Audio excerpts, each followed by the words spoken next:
맞춰서 또 개인 그 방역 지침 잘 지키면서 우리가 다음 주에도 또 이 자리에서 같이 만날 수 있으면 좋겠습니다. 오늘 제목 한번 바로 띄우셨네. 제목 한번 읽어보도록 할게요. 시작. 네, 좁은 길입니다. 지난주에는 우리 넓은 길에 대해서 함께 나눴었고 오늘은 좁은 길, 챕터 2죠. 좁은 길에 대해서 한번 나눠보도록 하겠습니다. 여러분 혹시 스페인 독감 들어보셨나요? 스페인 독감. 이 코로나19 말고 스페인 독감이라는 인플루엔자도 있었습니다. 1918년도, 그러니까 지금으로부터 한 100년 전쯤인 것 같죠. 1918년에 시작돼서 1919년까지 유행했었던 이 스페인 독감은요, 전 세계 인구가 한 2,500만에서 뭐 통계가 안 됐지만 한 1억 명까지도 목숨을 잃었다라는 그런 기록이 남아 있습니다. 어떤 기사에서는 2,500만에서 5천만 명이다. 뭐 어떤 기사에서는 2,500만에서 1억 명이다. 이렇게 나뉘는데요.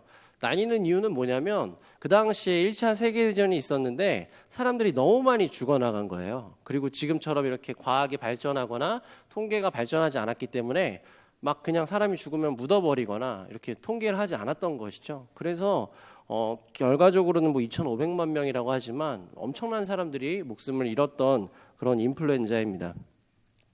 현재까지 코로나로 인한 사망자가 약 한 100만 명 정도라고 해요. 그러니까 2,500만 명이라고만 해도 거의 한 뭐 2,400만 명 정도가 차이가 나는 거죠. 그러니까 그 스페인 독감으로 얼마나 많은 사람들이 죽었는지, 사망을 했는지 우리가 알 수 있는 대목입니다. 이 스페인 독감은요, 2년 동안 약 3회에 걸쳐서 유행을 했다라고 해요. 좀 잠잠해졌다가 다시.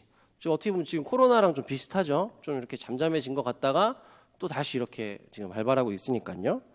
여러분, 스페인 독감 이후로 세상은 어떻게 됐을까요? 스페인 독감이 유행한 이후로 엄청난 대격변의 시기를 맞이했습니다.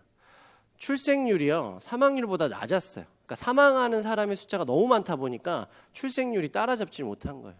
그래서 이 노동 인구에 대해서 엄청난 그런 다른 시선들이 생겨났고요. 또 농업 중심이었던 뭐 그런 사람이 일했던 그런 사회에서 이제 뭐 기계로 좀 옮겨 나가기 시작하고 좀 여러 가지 그런 색다른 그런 세계를 맞이할 수밖에 없었습니다. 우리가 겪고 있는 코로나19 이것은 언젠가 분명히 종결될 거예요. 지금도 뭐 백신을 만들고 있고 거의 나왔다라는 그런 얘기가 나오고 있죠.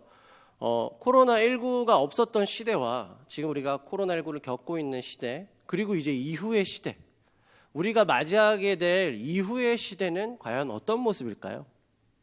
모르긴 몰라도 지금 전의 모습과는 확실히 다른 모습일 것입니다. 대부분의 학자들이, 통계학자들이, 미래학자들이 그렇게 파악하고 있어요. 전혀 다른 새로운 세상이 펼쳐질 것이다.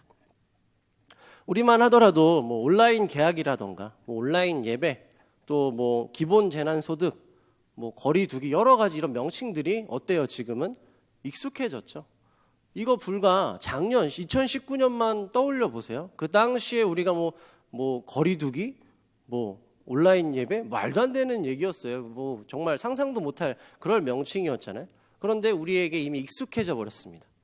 코로나가 종식된 이후의 사회는요, 더 많은 변화들이 찾아올 거예요.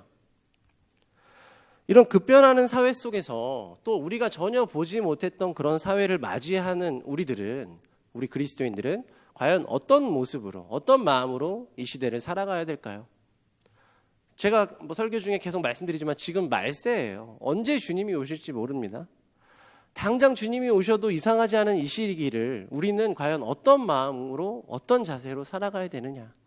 우리가 지난주에 넓은 길에 대해서 배웠듯이 오늘은 이 좁은 길에 대해서 다뤄보면서 나는 오늘을 살아갈 때 어떤 마음으로 살아갈 것인지를 함께 생각해보는 시간이 됐으면 좋겠습니다. 첫 번째 챕터를 한번 같이 읽어볼게요. 좁은 길은 어떤 길이에요? 예수를 보는 길입니다. 우리 오늘 본문이죠. 잠언 23장 17절의 말씀 같이 읽어볼게요. 내 마음으로 시작. 내 마음으로 죄인의 형통을 부러워하지 말고. 아멘. 지난주에는 이 형통에 대해서 설명을 드렸어요. 그래서 지혜롭게 행동한다라는 이 형통은 아이러니하게도 이 죄인들, 악인들, 한마디로 하나님을 모르는 사람들의 길에서 형통이 더 드러나는 것 같습니다. 하나님 없이도 성공한 사람들이 많아 보이는 그런 시대죠. 많은 것들만 보더라도요. 성공한 사람들은요, 자신의 것을 보여주고 싶어 합니다. 아니, 정확하게는 보여줘야만 성공한 줄 알아요. 외제차를 몰아야 되고요. 좋은 집에 살아야 되고, 좋은 백이나 가방이나 구두를, 가방이나 백이 그게 그거죠? 가방이나 구두를 들고 다녀야 되고요. SNS에 좀 올려놔야, 아, 이 사람이 좀 잘 사는구나. 아, 이 사람은 좀 성공했구나. 라고 사람들이 알 수 있습니다. 자기가 보여주는 길이죠. 사람들에게 나타내는 길입니다. 반대로 좁은 길은 어떤 길이냐면 내가 보여주는 길이 절대 아닙니다. 아니, 내가 보여주고 싶어도 나에게는 보여줄 게 없구나. 아, 나는 정말 하찮은 사람이고 이 벌레만도 못한 나를 하나님이 정말 건져내 주셨구나라는 것을 깨닫는 길이 좁은 길이에요. 그래서 내가 보여주는 길이 아니라 예수 그리스도를 보는 길이 바로 좁은 길이라는 것입니다. 신약 성경을 보면 처음에 이제 예수님이 사역을 시작하실 때 세례 요한이 그 당시에 등장하잖아요. 세례 요한의 제자들이 있었습니다. 세례 요한 역시 굉장한 어떤 이런 이슈 메이커였죠. 굉장한 강한 어떤 추진력과 이 주장과 말씀을 전하는 선지자였었는데 이 세례 요한의 제자들에게 이 세례 요한이 가라고 저분을 봐라, 저 어린 양을 봐라라고 얘기하는 거예요. 그래서 세례 요한의 제자들이 이 예수님을 보게 되고 예수님께 접근을 합니다. 예수님 앞에 다가가는 것이죠. 그러면서 예수님에게 묻습니다. 근데 예수님이 그들에게 뭐라고 말씀하시냐면 요한복음 1장 38절의 말씀이에요. 예수께서 돌이켜 그 따르는 것을 보시고, 그러니까 제자 요한의 제자들이 본인을 따라오는 것을 보셨다는 거예요. 그 따르는 것을 보시고 물어 이르시되 무엇을 구하느냐라고 요한의 제자들에게 말씀하십니다. 이르되 그랬더니 이제 제자들이 물어보는 거죠. 랍비여 어디 계시오니까 하니 이 말씀을 좀 주목해 봤으면 좋겠습니다. 세상 죄를 쥐고 가는 어린 양, 이 땅에 메시아로 오신 그분께서 우리 눈앞에 서 있어요. 그분이 지금 물으시는 거예요. 뭐가 필요하니? 내가 널 위해서 뭘 해줄까? 무엇이 필요하니? 물어보신다고요. 여러분, 만약 예수님이 우리 눈앞에 지금 서 계십니다. 그 예수님, 우리가 아는 그 예수님이. 그 예수님이 우리 눈앞에 서 계실 때 우리에게 뭐가 필요하니라고 물어보신다면 여러분들은 과연 뭐라고 답변하실 것 같아요? 여러 가지 정말 여러 가지 답변이 나올 수 있겠죠. 평상시 내가 구하는 거, 좀 간절히 소망했던 거, 어디가 아팠다라면 우리 소경이 눈 뜨는 것처럼 어디 좀 고쳐주세요. 아니면 제가 이루고 싶었던 소원, 뭔가를 갖고 싶었다면 그거 좀 주세요. 아니면 더 큰 어떤 인류를 살아가는 목적으로 예수님 코로나 좀 없애주세요 라고 이렇게 구할 수도 있겠죠. 여러 가지 답변이 나올 것 같습니다. 그런데 이 요한의 두 제자가 예수님께 뭐라고 반문하는 거예요? 어디에 머물고 계십니까? 랍비여 어디에 계십니까? 이 어디에 계십니까는 어디서 지내고 계십니까? 라는 뜻이거든요. 이게 지금 여러분 좀 앞뒤가 안 맞지 않아요? 뭐가 필요하니? 뭐 도와줄까? 이렇게 물어봤더니 예수님 어디에 머물고 계세요? 어디서 지내십니까? 라고 반문하는 게 좀 말이 안 되는 것 같습니다. 그런데 우리가 이걸 좀 찬찬히 한번 살펴보면 예수님 어디에 머물고 계십니까? 어디에 계십니까? 라는 것이 무슨 뜻이에요? 예수님께 지금 관심이 있다라는 거예요. 우리가 지금 당장 내가 무엇이 필요해서 당신 앞에 온 것이 아닙니다. 우리는 당신과 더 친밀해지고 싶고 당신에게 관심이 있어서 당신을 더 알고 싶어서 당신에게 온 것입니다 라는 제자들의 대답인 것이에요. 사랑하는 풀하우스 여러분, 우리가 예수님을 믿기 때문에 지금 이 자리에 있습니다. 아멘입니까? 여러분 예수님 믿으세요? 아멘이죠. 여러분 예수님 믿기 때문에 이 자리에 있습니다. 그런데 예수님을 믿는 그 이유가 아까 제가 예시를 들었던 것처럼 내가 뭔가가 필요해서 내가 이걸 지금 구해야 되는데 이걸 지금 당장 이루어 주셨으면 좋겠는데 이걸 달라고 이 자리에 오신 거라면 주객이 전도된 것이죠. 목적이 잘못된 거예요. 우리는 예수님을 믿고 예수님을 알고 싶어서 이 자리에 왔습니다. 이 요한의 제자들처럼 어떤 걸 바라고 어떤 걸 좀 주셨으면 해서 온 것도 물론 있겠지만 그것이 우선순위가 되면 안 된다라는 거예요. 우리가 이 자리에 온 이유, 우리가 예수님을 믿는 이유, 절대 목적은 뭐예요? 예수님을 더 보기 위함입니다. 예수님께 더 관심을 갖고 예수님을 더 알기 위해서 이 자리에 온 것이에요. 그래서 이 어린아이와 같은 이 순수한 마음이 있어야만 천국에 갈 수 있다. 어린아이들이 내게 오는 것을 막지 말라라고 예수님께서 말씀하시잖아요. 어린아이들의 특징이 무엇입니까? 순수성과 절대 의존성을 가지고 있거든요. 순수합니다. 어린아이들은 말하는 대로 믿어요. 이게 불이야 그러면 불이라고 믿습니다. 근데 그 아이들에게 두 번째 특징은 뭐라고요? 절대 의존성을 가지고 있습니다. 부모님이나 보호자를 절대로 믿어요. 따라가야 됩니다. 자신을 보호해 주는구나. 이 사람이 나를 지금 지켜주는구나 라고 믿는단 말이죠. 그 마음이 우리에게도 있어야 되는 줄 믿습니다. 이 순수성과 절대 의존성을 가지고 예수님을 바라보는 길이 바로 좁은 길이라는 거예요. 그렇게 어린아이와 같은 마음을 가지고 예수님을 바라볼 때 예수님께서 우리에게 뭐라고 말씀하시냐면 발음이 꼬이네요. 요한복음 1장 39절의 말씀, 짧은 말씀인데요. 한번 같이 읽어볼까요? 예수께서 시작. 예수께서 이르시되 와서 보라. 이 뒤에 말씀이 더 있는데 제가 좀 생략했습니다. 여기서 오다라는 이 와서라는 단어는 에르코마이라 그래서요. 지금 곧 right now의 뜻이에요. 지금 당장 와라. 바로 오라는 거예요. 와서 뭐 하라는 거예요? 봐라. 보라는 거예요. 이 보라는 호라오라고 해서요. 눈으로 보는 것도 있습니다. 여러분 그런데 우리가 잘 생각해 보면요. 우리가 지금까지 눈으로 봤던 것들은요. 내가 경험한 것들이에요. 그리고 그 경험을 통해서 내가 자각한 것들입니다. 이게 나한테 맞는 일이구나. 이게 맞지 않는 일이구나. 눈으로 먼저 보면서 경험과 자각까지 연결이 됩니다. 이 호라오라는 단어가 바로 그 뜻이에요. 경험하다, 자각하다, 보다 이런 뜻을 가지고 있습니다. 그리고 이것은요. 반복과 지속의 동작을 나타내는데 결국 다시 풀어서 해석을 해드리자면 어떤 뜻이냐. 지금 당장 와서 반복해서 경험하고 깨닫고 시선을 고정해라. 누구에게? 예수께. 지금 바로 와서 반복하고 계속해서 경험하고 깨닫고 시선을 고정해라. 예수님께. 이런 뜻이라고요. 다시 말씀드리지만 좁은 길은 우리가 무엇을 보여주는 길이 아닙니다. 내가 이만큼 하기 때문에 내가 대학원 나왔고 어디 어떤 학위가 있고 유학을 했고 내가 어떤 자격증이 있고 어떤 스킬이 있고 다 필요 없어요. 다 예수님께는 아무런 상관이 없습니다. 그런 것들 다 차치하고 우리의 이 빈몸으로 예수 그리스도를 바라보는 것, 이게 바로 좁은 길의 시작입니다. 그렇게 예수님께 시선을 고정하게 되면 이 길이 이제 어떤 길이구나라고 깨닫게 되는 거예요. 이 길은 어떤 길일까요? 두 번째 챕터인데요. 좁은 길은 어떤 길입니까? 예수를 의지하는 길입니다. 우리 오늘 본문의 말씀 17절 18절의 말씀 같이 읽어볼게요. 내 마음으로 시작. 내 마음으로 죄인의 형통을 부러워하지 말고 항상 여호와를 경외하라. 정령이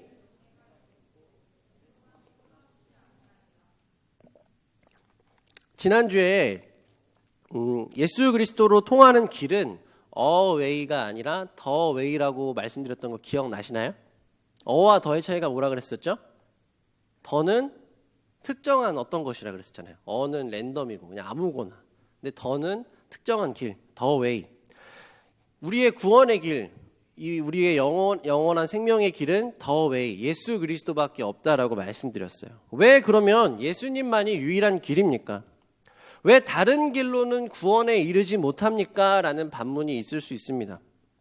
여러분 그런데 우리가 여기서 한 가지 짚고 넘어가야 될 것이 있어요. 그게 뭐냐면 다른 종교들 역시 다른 신앙을 가진 이들 역시 구원을 바란다라는 거예요. 궁극적으로 모든 종교의 최종 이 도착지는 구원입니다. 극락이라고 표현하기도 하죠. 불교에서는. 여러분 불교에서 득도했다, 이렇게 완전한 깨달음에 이르렀다라고 하는 사람을 뭐 했다라고 표현합니다. 두 글자로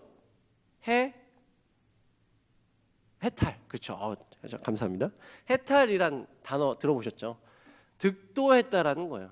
불교에서 완전한 그 무소유와 어떤 정말 이 수양과 어떤 이런 심신을 단련해서 결국 해탈했다. 그러면 극락에 이를 수 있다라는 그 가르침이 있죠. 요즘은 좀 잠잠해서 뉴스를 잘 못 보긴 하는데 몇 해 전만 하더라도 IS라는 단체 여러분 아시죠? IS 그 극악한 테러 단체. 이들은 정말 말 그대로 극악한 테러를 저지릅니다. 비행기를 떨어뜨리기도 하고요. 건물을 폭파시키기도 하고요. 사람들 아무튼 다 잡아서 이 사람들은 데리고 가야 돼요. 같이 죽어야 돼요. 이들이 왜 그렇게 자살 테러를 할까요? 들어보셨는지 모르겠지만 이 IS의 교육 방침, 이 철학엔 뭐가 들어가 있어요? 데리고 간 사람만큼 네가 천국에서 그만큼 누릴 것이다. 뭐 듣기로는 많은 뭐 여자들이던가요. 아무튼 이렇게 아무튼 자기가 원하는 그런 모습 속에서 살아갈 수 있다. 그런 내용을 배운 것이죠. 그게 그들의 철학인 거예요. 아무튼 그들이 원하는 건 역시 구원이죠. 우리나라에서 이 무속신앙이 있잖아요. 점을 보고 부적을 삽니다. 여전히 지금도 많은 사람들이 점을 봐요. 부적을 사고요. 심지어 이름 짓는 것도 무당에 가서 짓습니다. 뭐 이렇게 뭐 사주팔자 이렇게 봐가지고 짓잖아요. 왜 그런 행동을 하는 것일까요? 왜 그들을 찾아가요? 복 받고 싶은 거예요. 무당을 찾아가서 점을 해서 굿을 좀 하고 좀 뭔가 이렇게 살풀이라고 하던가요? 그걸 이렇게 뭐 떨어뜨리는 거. 부적을 사서 뭔가 좀 이렇게 내가 좀 좋은 길로 인도함 받고 싶고 결국 다 뭐예요? 구원에 이루고 싶은 그 소망이 다 들어가 있다는 것입니다. 여러분 그런데 다른 종교와 기독교의 차이점이 있어요. 완전하고 확연하게 드러나는 차이점이 있습니다. 그게 뭐냐면 다른 종교는요. 다 자신이 뭔가를 해야 되는 거예요. 불교 어때요? 아까 심신을 단련해야 됩니다. 머리를 깎고 일단 산으로 들어가야 돼요. 내가 해야 되는 것이죠. IS 아까 말씀드렸던 단체 어때요? 내가 테러를 일으켜야 되는 거예요. 무당 찾아가는 거 내가 찾아가는 거죠. 무당이 나 찾아옵니까? 그렇지 않잖아요. 기독교는 어떻습니까? 기독교가 구별되는 말씀, 정확하게 구별되는 말씀이 사도행전에 나오는데요. 우리 이 말씀 같이 한번 볼까요? 사도행전 4장 12절의 말씀입니다. 네, 사도행전 4장 12절 같이 한번 읽어볼게요. 다른 시작. 다른 이로서는 구원을 받을 수 없나니 천하 사람 중에 구원을 받을 만한 다른 이름을 우리에게 주신 일이 없음이라 하였더라. 아멘. 사도행전의 이 말씀이 바로 이 기독교의 구별점이고 차별점입니다. 아까 말씀드렸듯이 다른 종교는 행함이 있어야 돼요. 행함. 내가 액팅을 해야 된다고요. 내가 뭔가 노력해야 되고요. 내 재산을 드려야 되고요. 내 시간과 에너지를 다 쏟아야만 내가 득도에 이를 수 있고 뭐 부적도 살 수 있고 그렇잖아요. 그런데 기독교는 어떻습니까? 예수 그리스도를 통한 구원의 길은 어떤 거예요? 다른 이름을 우리에게 주신 일이 없음이라라고 했거든요. 다른 이름을 우리에게 주신 일이 없음이라. 결국 예수 그리스도의 이름을 우리에게 주셨다라는 뜻이죠. 결국 무슨 뜻이에요? 구원은요. 예수 그리스도를 통한 구원은 내가 어떤 것을 행하는 것이 아니라 그냥 주시는 것을 받기만 하면 되는 것입니다. 하나님이 먼저 주신 것이고 우리가 받은 것. 이게 바로 구원에 이르는 길입니다. 김영복 목사님의 나는 왜 믿는가 이 책이 있는데요. 이 한 부분을 소개시켜드리고 싶어요. 다른 모든 종교는 그 종교의 가르침을 따라 행함으로 그 종교가 약속하는 구원을 얻는다고 말합니다. 반면 기독교는 예수라는 분을 의지함으로 구원을 얻는다고 말합니다. 공자도 마호메트도 모세도 배워야 할 대상이라는 점은 동일합니다. 반면 예수님은 가장 먼저 의지해야 할 대상입니다. 여기가 너무 중요해요. 예수님은 가장 먼저 의지해야 할 대상입니다. 그분을 믿고 의지하는 것이 구원을 얻는 길입니다. 라는 이 문장이 나옵니다. 여러분 앞서 말씀드렸지만 이제 우리 눈앞에 펼쳐질 미래는요. 당장 뭐 내년이 될지도 몰라요. 당장 이제 펼쳐질 미래들은 정말 우리가 듣도 보도 못한 세상으로 점점 바뀌어질 것입니다. 점점 무엇을 기대해야 할지, 무엇을 의지해야 할지 점점 모르는 세상이 다가올 거예요. 우리 주식하는 분들이 있는지 모르겠는데 주식이 폭락했다, 망했다라는 것을 이게 뭐가 됐다고 표현해요? 종이 쪼가리가 됐다고 표현하잖아요. 어제까지만 해도 뭐 1억짜리였던 종이가 주식 그 채권이라고 하나요? 그게 하루아침에 빵원이 되는 거예요. 영원. 아무 가치가 없는. 그런데 우리 눈앞에 펼쳐질 세상은 그것보다 더 극심한 변화와 전혀 보지 못했던 그런 모습들이 펼쳐질 거라고요. 여러분 제가 지난주에 봤던 기사 중에 아주 흥미로운 기사가 있어가지고 그 사진 한번 가져와 봤는데요. 이 사진은요. 1900년도 뉴욕 5번가를 찍은 사진입니다. 잘 보이시나요? 저 도로 한가운데를 지나고 있는 저것들이 다 뭐예요? 지금 뭐가 끌고 있죠? 마차예요, 마차. 잘 보이시나요? 네, 잘 눈 크게 뜨고 보세요. 도로를 점령하고 있는 왔다 갔다 하는 것들은 전부 다 마차입니다. 자동차가 없어요. 1900년도 5번가의 거리입니다. 자, 두 번째 사진을 보시면요. 도로를 점령하고 있는 게 다 뭐예요? 자동차죠. 여러분, 이 똑같은 도로예요. 이 뉴욕의 5번가 도로를 똑같이 찍은 사진입니다. 그런데 놀라운 점은 이 사진은 언제 찍은 걸까요? 1913년이에요.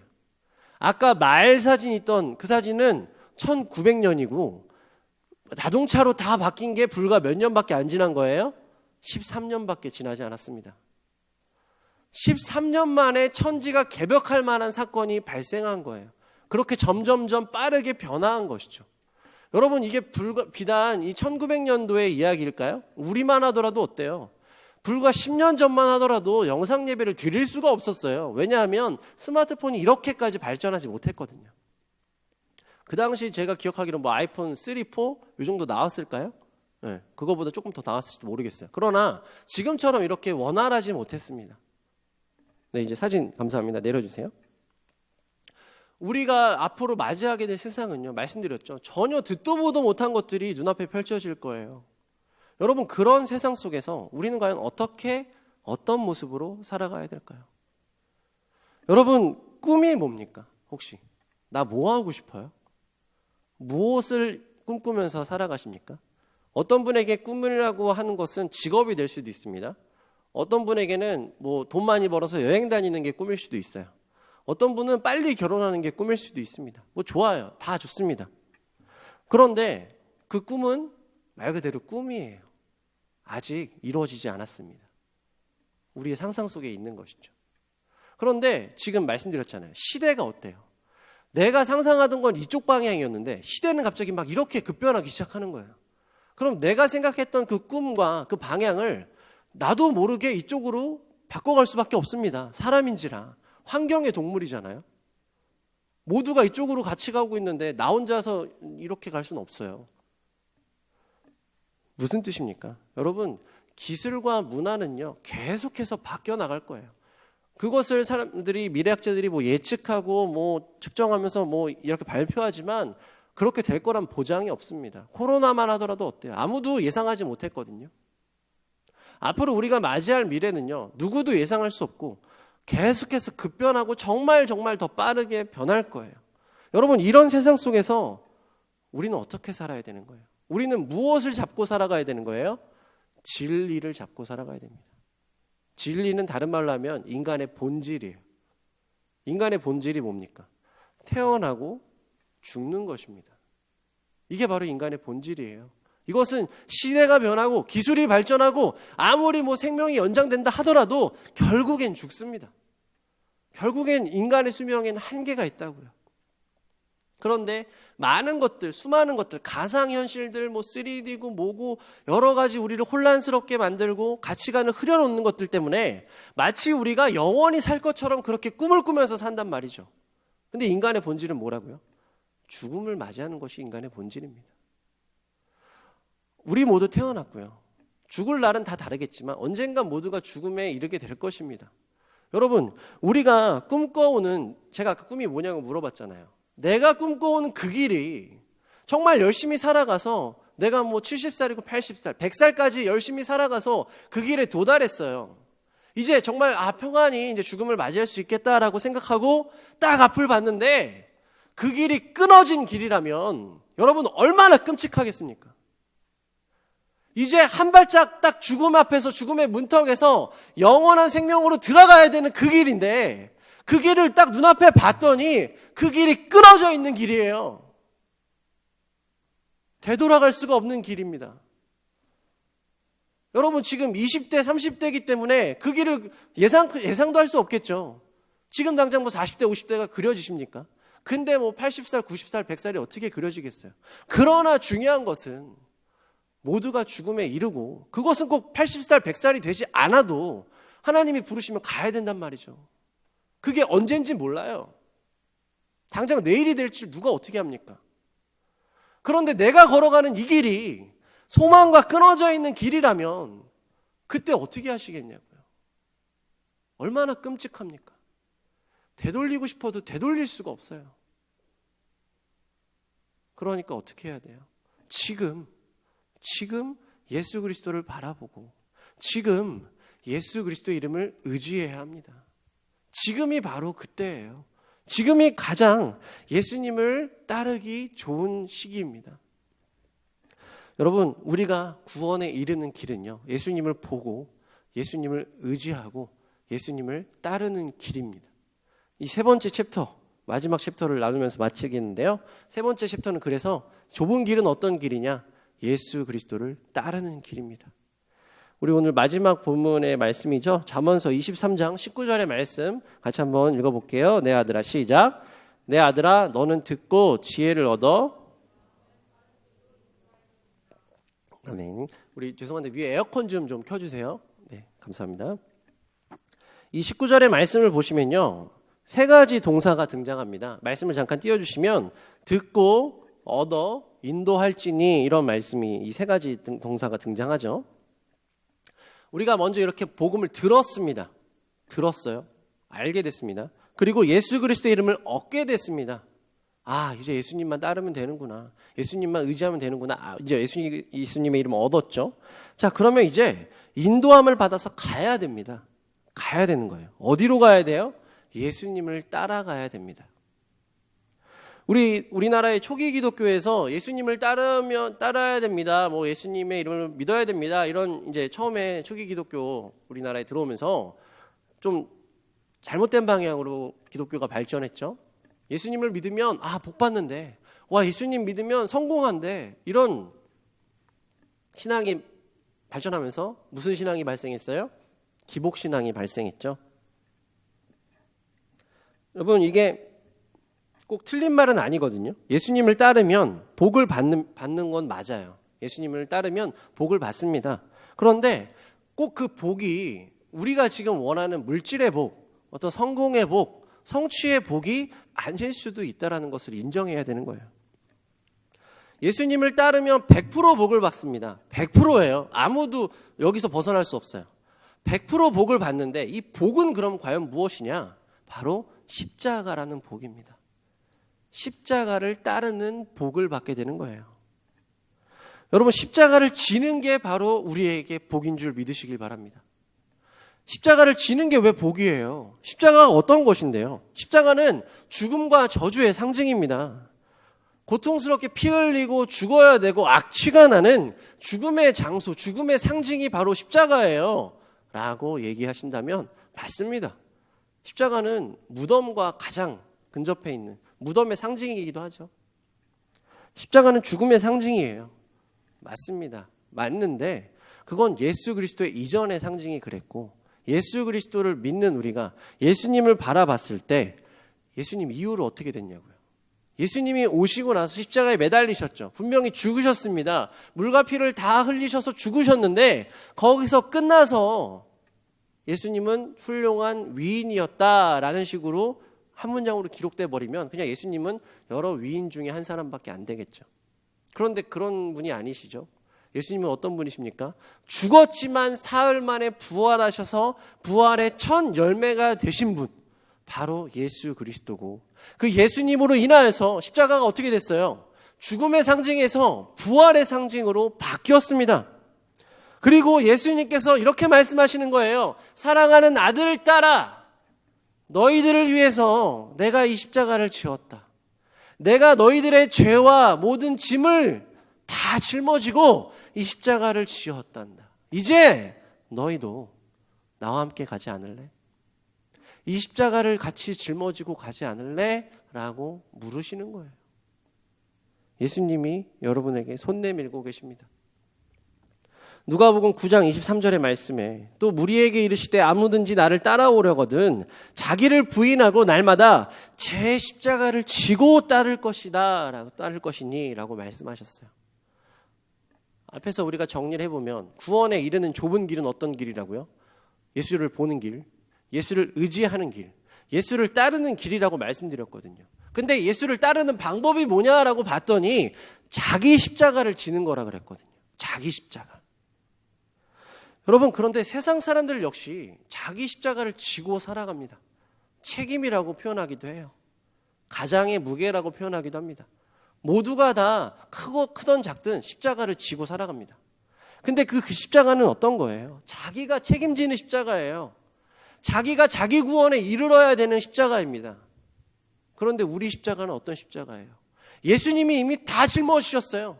예수님이 죄값을 다 치러주셨고 예수님이 나의 모든 무거운 짐을 다 가져가셨습니다.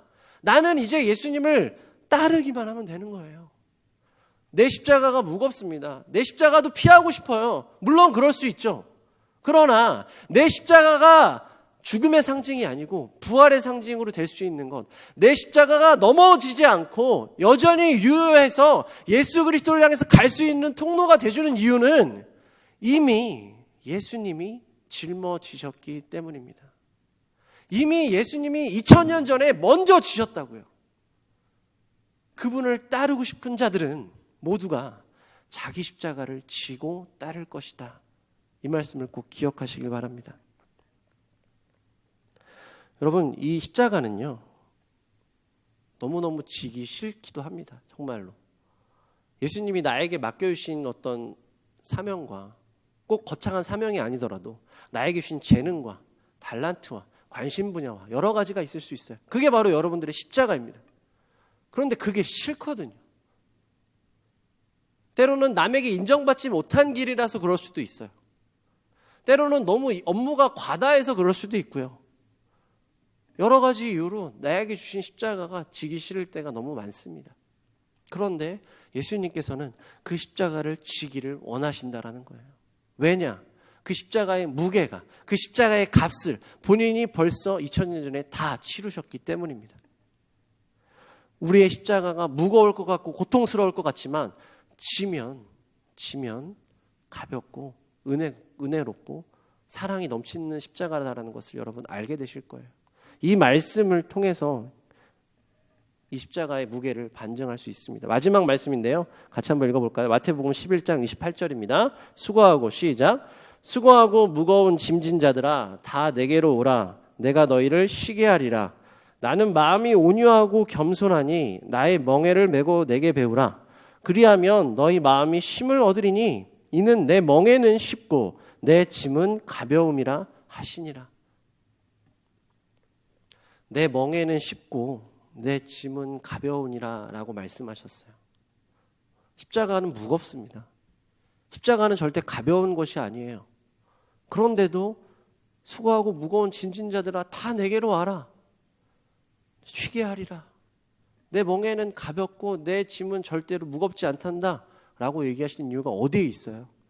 예수님이 다 가져가셨다라는 것입니다. 사랑하는 프라우스 여러분, 좁은 길은 십자가를 지는 길입니다.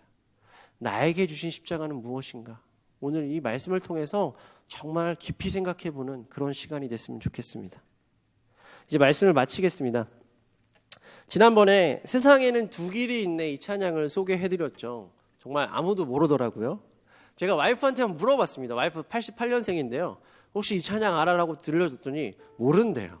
세상에. 제가 그래서 얼마나 옛날 사람인지를 다시 한번 세상 깨달았는데요. 옛날 사람이지만 옛날 사람이니까 옛날 찬양 한 번 더 들려드리고 싶어요. 지난번에는 1절에 대해서 소개를 해드렸는데요. 오늘은 2절의 가사를 꼭 여러분들께 들려드리고 싶습니다. 2절의 가사는 이렇게 돼 있어요. 세상에는 두 길이 있네 넓은 길 좁은 길 좁은 길은 험난하지만 그 길은 영생의 길 어떤 길로 갈까 어떤 길로 갈까 좁은 길로 가면 예수님 만나리. 여러분 마음 같아서는 같이 불러보고 싶은데 다음에 제가 악보도 한번 준비해서 같이 불러봤으면 좋겠습니다. 코로나 때문에 1년 동안 거의 1년 가까운 시간 동안 참 많이 힘들었습니다. 뭐 누구 하나 특정할 것 없이 모두가 다 힘들었어요. 지금도 힘듭니다. 꼭 코로나 때문이 아니더라도 힘든데 청년의 때라서 미래가 불투명하고 아무것도 확증된 게 없어서 참 암울한데 코로나라는 것이 같이 덧붙임을 받으니 얼마나 힘들어요. 얼마나 불안합니까? 여러분, 그런데 그 고민하고 걱정하는 내 모습 이제는 좀 내려놓읍시다. 이제 우리 세상 사람들처럼 그렇게 걱정하고 불안해하지 마시고 우리의 모든 염려와 모든 무거운 짐을 다 예수님께 맡겨드리세요. 예수님이 이미 나의 구원을 위해서 십자가를 다 치셨고 이미 죄값을 다 치러주셨는데 내가 지금 걱정하는 그 작은 것들, 그것이 얼마나 예수님께 크게 느껴지겠습니까? 전혀 그렇지 않아요. 정말 예수님께는 보잘것없는 것들이고요. 정말 가벼운 것들입니다. 나에게는 크게 느껴지지만 예수님께 맡겨드리면 그것은 전혀 큰 것이 아니라는 거예요. 사랑하는 프라우스 여러분, 예수님이 이미 2000년 전에 우리 모두를 위해서 십자가를 지셨습니다. 우리는 그 예수 그리스도를 따르는 작은 예수들이에요. 예수님을 따르는 길은 예수를 보는 길, 예수를 의지하는 길, 예수 그리스도를 따라서 십자가를 지는 길입니다. 이렇게 예수님을 따라서 좁은 길로 나아가는 우리 프라우스 청년부가 되길 주님의 이름으로 축복합니다.